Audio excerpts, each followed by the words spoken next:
আমরা যারা বাইক চালাই অনেকেই আমরা হচ্ছে আমাদের বাইকে আরসিবির মাস্টার সিলিন্ডার বা আরসিবির মতো অন্যান্য ব্র্যান্ডের মাস্টার সিলিন্ডার বলেন, ক্লাচ লিভার বলেন, ই টু ক্লাচ লিভার বা অনেক কিছু আমরা লাগাই, হস পাইপ, তো এগুলো আমরা লাগাই।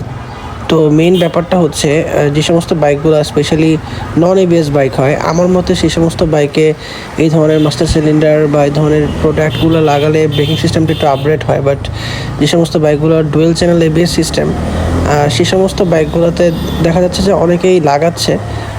আমার কাছে ফিল হয় যে এই জিনিসগুলো একটা বাইকের লুকটাকে সুন্দর করে, রোড প্রেজেন্সটা ভালো লাগে, দেখতে সুন্দর লাগে। বাট এটা actually dual channel ABS system বাইকগুলোতে এই ধরনের আফটার মার্কেট এই প্রোডাক্টগুলো লাগালে তেমন একটা সুবিধা পাওয়া যায় না।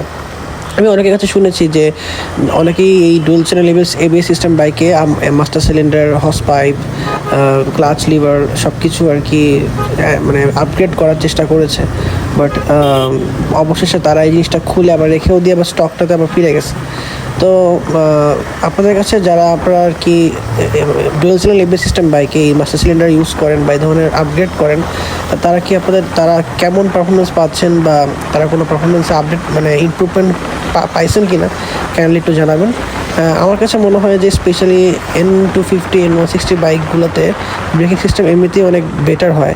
সো ফর দ্যাট আর কি এই ধরনের আপগ্রেড না করাটাই আমার মতে হয় বেটার। আমি মাঝে চিন্তা করছিলাম যে আমি আমার বাইকে এই জিনিসগুলো আপডেট করব, বাট এখন মনে হচ্ছে না আমার এই জিনিসটা আপডেট করার প্রয়োজন।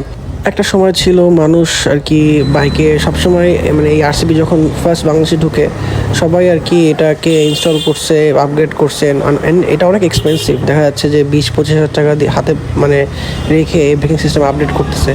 বাট আস্তে আস্তে যখন সবাই ব্যাপারটা বোঝা শুরু করলো, তারপর থেকে দেখলাম যে স্পেশালি এবি সিস্টেম বাইকে আসলে তেমন কোনো সুবিধা পাওয়া যায় না এই ধরনের আপগ্রেড করার মাধ্যমে। অ্যাকচুয়ালি আমি মনে করি যে একটা stock bike specially dual channel AB system বাইকে এই ধরনের আপগ্রেড আমার মতো না করানোটাই বেটার। আপনাদের কাছে কী মনে হয় অবশ্যই কমেন্ট করে জানাতে পারেন।